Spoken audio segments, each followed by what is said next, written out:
Hello programmers and future programmers, welcome to the complete C++ series where you start your coding journey with Ali Code Journey। तो पिछली video में हमने कुछ basics of programming देखे और अपने VS code को अपने कंप्यूटर पे इंस्टॉल और एक कोड को हमने रन किया। तो पिछली वीडियो में हमने देखा कि जो हमने कोड लिखा था वो हमारी स्क्रीन पे क्या शो करा रहा था, हेलो वर्ल्ड शो करा रहा था। तो आज की वीडियो में हम देखेंगे कि हमने जो हेलो वर्ल्ड प्रिंट कराने के लिए बेसिकली इतनी लाइंस लिखी थी उनका पर्पस क्या होता है। नाउ सबसे पहले हम क्या करते हैं, अपने प्रोग्राम में एक हेडर फाइल इंक्लूड करते हैं जिसमें इंस्ट्रक्शंस होती हैं कि हमारा प्रोग्राम किस तरह रन करेगा।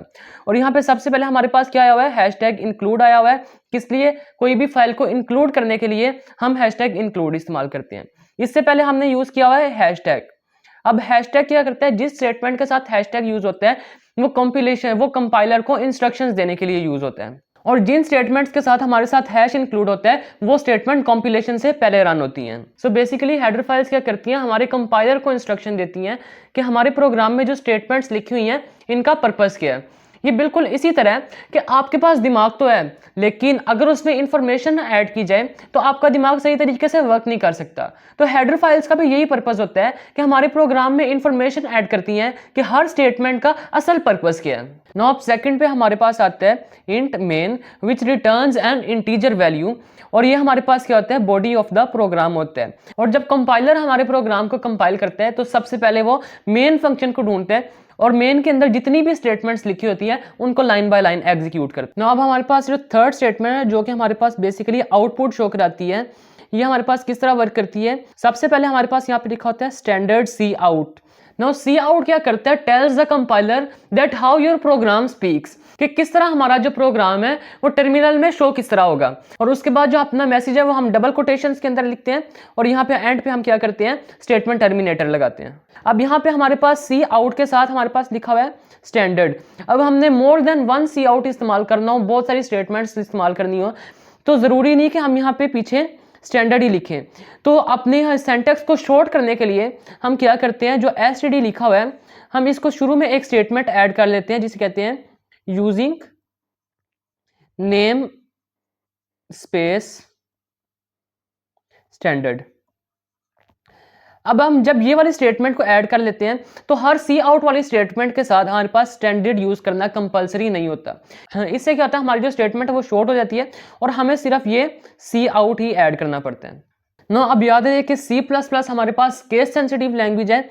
फॉर एग्जांपल कि जो हमारे पास सी आउट स्मॉल केस में लिखा हुआ है इसको हम इस तरह लिख सकते हैं कि सी आउट का जो हमारे पास सी है उसको हम कैपिटल लिख दें, ये हमारे पास एरर जनरेट कर दे, यानी कि जितने भी हमारे पास C++ में कीवर्ड्स हैं वो हमारे पास स्मॉल केस में यूज होंगे। नाउ लास्ट वन हमारे पास आता है रिटर्न 0, और ये हमारे पास कंपाइलर को बताता है कि हमारा जो प्रोग्राम है वो सक्सेसफुली एग्जीक्यूट हो गया, और 0 का मतलब है कि हमारे प्रोग्राम में कोई भी एरर जनरेट नहीं हुआ। और इसके बाद जो कंपाइलर है वो हमारे प्रोग्राम को टर्मिनेट कर देते हैं, यानी कि खत्म कर देते हैं। तो ओवरऑल हम अपने स्ट्रक्चर को देखें तो सबसे पहले हमारे पास क्या आती है, हेडर फाइल जो कंपाइलर को बताती है कि हमारे प्रोग्राम में जो स्टेटमेंट्स लिखी हैं वो बेसिकली वर्क कैसे करती हैं। सेकंड पे हम यूज करते हैं यूजिंग नेम स्पेस स्टैंडर्ड, जो कि हमारे पास सी आउट और सी इन को डिफाइन करता है कि ये बेसिकली आउटपुट और इनपुट किस तरह करते हैं। थर्ड पे हमारे पास आता है मेन फंक्शन जहां से हमारा प्रोग्राम एग्जीक्यूट होता है और जितनी भी हमारे पास मेन के अंदर स्टेटमेंट्स होती हैं वो लाइन बाय लाइन एग्जीक्यूट होती हैं। नाउ फोर्थ पे हमने अपने टर्मिनल पे एक मैसेज शो कराया विच इज हेलो वर्ल्ड, ठीक है। और फिफ्थ पे हमने अपने कंपाइलर को बताया कि हमारा जो प्रोग्राम है वो सक्सेसफुली एग्जीक्यूट हो गया विदाउट किसी एरर के। तो यहाँ पे हम अब अपने टर्मिनल में चलें तो ये वही प्रोग्राम है जो हमने वहाँ पे एक्सप्लेन किया था। और सबसे पहले अगर हम इसे रन करें तो यहाँ पे हम लिखेंगे G++ अपने टर्मिनल पे और डॉट और स्लैश दबाने के बाद अगर हम यहाँ पे टैब दबाएं तो यहाँ पे हमारे पास आ जाएगा lecture1.cpp। एंटर क्लिक करेंगे और यहाँ पे हमारी इसकी एग्जीक्यूटेबल फाइल जो है थोड़ी देर में जनरेट हो जाएगी। और यहाँ पे हम लिखेंगे ./a.exe और ये हमारे पास यहाँ पे इसने हेलो वर्ल्ड शो करा दिया। अब यहाँ पे हमने क्या लिखा हुआ है, std हमने मेन के अंदर लिखा हुआ है, तो यहाँ पे हम इसको रिमूव करेंगे, ठीक है। और यहाँ पे हम क्या करेंगे, लिख देंगे यूजिंग नेम स्पेस स्टैंडर्ड, और उसके बाद जब हम इसे Ctrl+S करके पहले सेव कर देंगे और दोबारा जब हम इसे रन करेंगे तो यहाँ पे लिखेंगे G++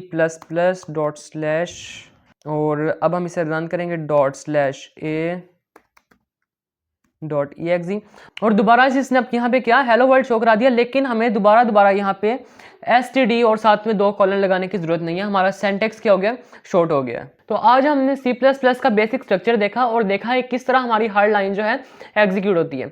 नेक्स्ट वीडियो में हम वेरिएबल्स एंड डेटा टाइप्स को कवर करेंगे। आज के वीडियो में सिर्फ इतना ही। वीडियो अच्छी लगी हो तो चैनल को सब्सक्राइब और वीडियो को लाइक जरूर कीजिएगा। मिलते हैं अपनी नेक्स्ट वीडियो में and stay connected to our channel because this is a journey which never ends.